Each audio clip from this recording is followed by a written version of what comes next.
H&H 로이어스를 방문했습니다. 자기소개 부탁드릴까요? 네, 안녕하세요. 저는 H&H 로이어스의 가사와 형사 사건을 맡고 있는 강현우 파트너 변호사입니다.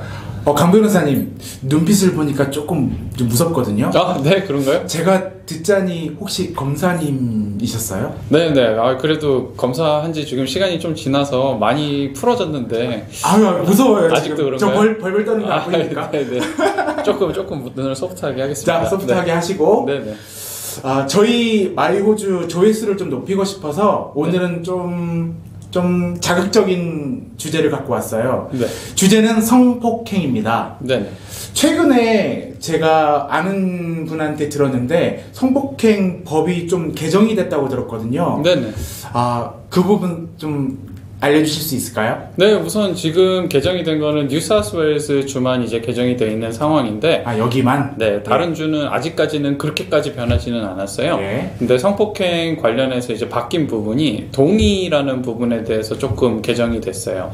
그래서 원래는 이 성폭행을 입증을 하려면은 상대방이 동의가 없다라는 거를 알았다라는 거가 이제 입증이 됐어야 되는데, 이 부분이 조금 바뀐 게 원래 재판을 할 때는 나는 저 사람이 동의하는 줄 알았어요. 네. 아무 반응을 안 했기 때문에 괜찮은 줄 알았어요 라는 게 이제 디펜스로 허용이 됐다면, 네. 이제 바뀐 거는 상대방이 동의를 하는 줄 알았다라는 거를 긍정적으로 확인을 해야 된다. 잠깐, 동의라면 나 뽀뽀해도 돼? 이런 거예요? 아니면 모든 사실상 근데 모든 스텝 바이 스텝이 다 이제 하나하나 따로 적용이 될 수가 있어요. 그래서 예를 들어서 뭐 키스를 한다라 그러면은 키스하는 것 또한 상대방의 동의가 있어야지 키스를 할 수 있는 거거든요.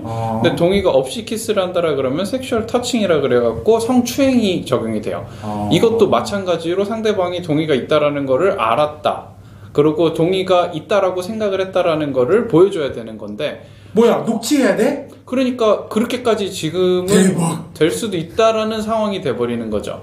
왜냐면은 여자분께서 나는 동의를 안 했습니다 그랬는데 남자가 나중에 기소가 돼요. 여자가 가서 동의 안 했다고 신고를 하게 되면은, 그럼 남자 입장에서는 가만히 있었는데요, 내가 이렇게 만졌는데도 오히려 반응을 하였고 긍정적으로 했는데요 라는 걸로 충분하지가 않아진 거예요. 그쵸. 이제 법이 바뀜으로써. 근데 누가 남녀 사이에 녹취하고 있어요? 그러니까 지금 어떻게 보면은 그런 상황을 막기 위해서는 뭐 녹음을 정말 해야 되나 이런 상황까지 나오고요. 심지어 어떤 사람은 어플까지 개발을 해가지고 어플을 가지고서 동의했다 안 했다 여기다가 뭐 기록하고 맞다라고 하고 녹음하고 이러는 행동까지 지금은 하는 시대가 돼버린 거예요. 진짜 이건 아니다. 근데 이게 뭐 이 주 정부 입장에서는 대부분의 여자들이 이제 성폭행을 신고를 안 하기 때문에 이렇게 해야 된다라고 주장을 하기는 하지만, 실질적으로 상황에서 이제 우리가 살고 있는 이 사회에서 봤을 때는 과연 이게 이제 될까? 이 남자분들한테, 특히 젊은 사람들한테 아예 그냥 하지 말아라, 약간 요런 느낌이 아닐까. 남자한테 너무 불리한 법 아닐까요? 실제로는 그렇죠. 그러니까 제 입장에서는, 저는 지금 변호사다 보니까 많은 사건을 이제 볼 때 대부분의 사건에서 남자한테 불리한 경우가 많아요. 왜냐면 여자가 자기가 성폭행 당했다라고 주장을 하는 순간 딱 이 여자가 거짓말을 한다라고 판단이 되지 않으면 경찰은 거의 99% 남자를 기소를 해요. 그럼 그 남자는 그 재판을 받기 위해서 1, 2년 동안 재판을 해야 되고 변호사 비용은 수만 불을 들어야 되고 심지어 뭐 해외 나가지도 못하게 되고 이러는 상황이 발생을 한단 말이에요. 근데 대부분의 그런 경우가 또 무죄가 돼요. 그러니까 저희가 했었던 사건들도 대부분이 무죄가 되는 경우가 많단 말이에요. 왜냐면 그 방 안에서 일어난 거는 단둘밖에 모르잖아요. 그쵸. 근데 한 사람은 나는 동의를 안 했습니다 라고 주장을 하고, 한 사람은 저 사람이 동의를 했습니다 라고 주장을 하는 상황인데, 그렇게 됐을 경우에는 둘 다 팽팽하게 의견이 있다라고 하면은 무죄가 될 가능성이 높아진단 말이에요. 저는 뭐 결혼도 했고. 결혼했다라고 성폭행이 안 되는 건 아니에요. 부부관계도요? 부부에서도 성폭행 사건도 저희는 많이 맡아봤고요. 그리고 남편 아내 이 관계라고 해서 내가 성관계를 맺는 게 괜찮다가 절대 아니에요. 그러니까 심지어 저희가 했었던 사건 중에 하나는 아내분이 이제 잠드는 상태에서 네. 남편이 성관계를 가졌단 말이에요. 네. 근데 아내는 그거를 뭐 신고를 하려고 하지도 않았고 신고할 생각도 없었어요. 네. 근데 이 아내분이 다른 사건 때문에 경찰이랑 얘기를 하다가 이런 말이 나왔어요. 네. 이런 말이 나왔는데 그거를 가지고서 경찰이 그래? 그럼 이거 성폭행인데?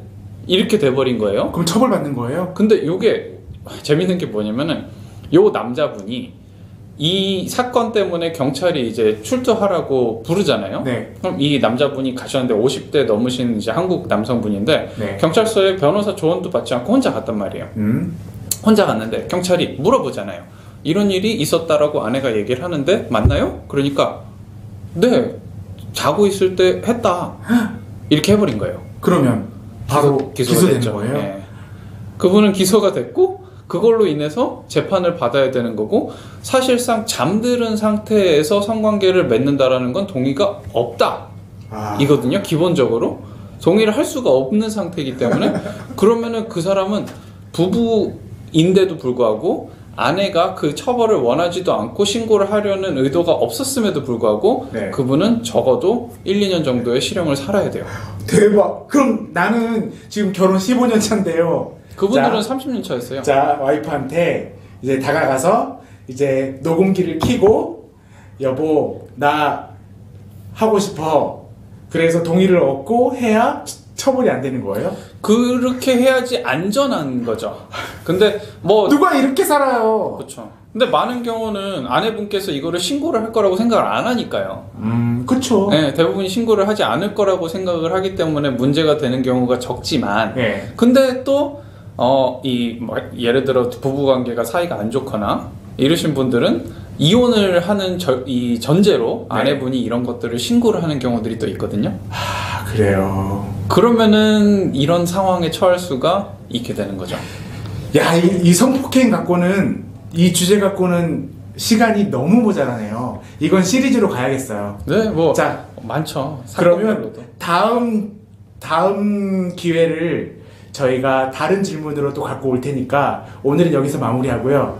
그러면 자, 마지막으로 인사 부탁드리겠습니다. 네, 감사합니다. 강일준 변호사였습니다. 감사합니다. 네.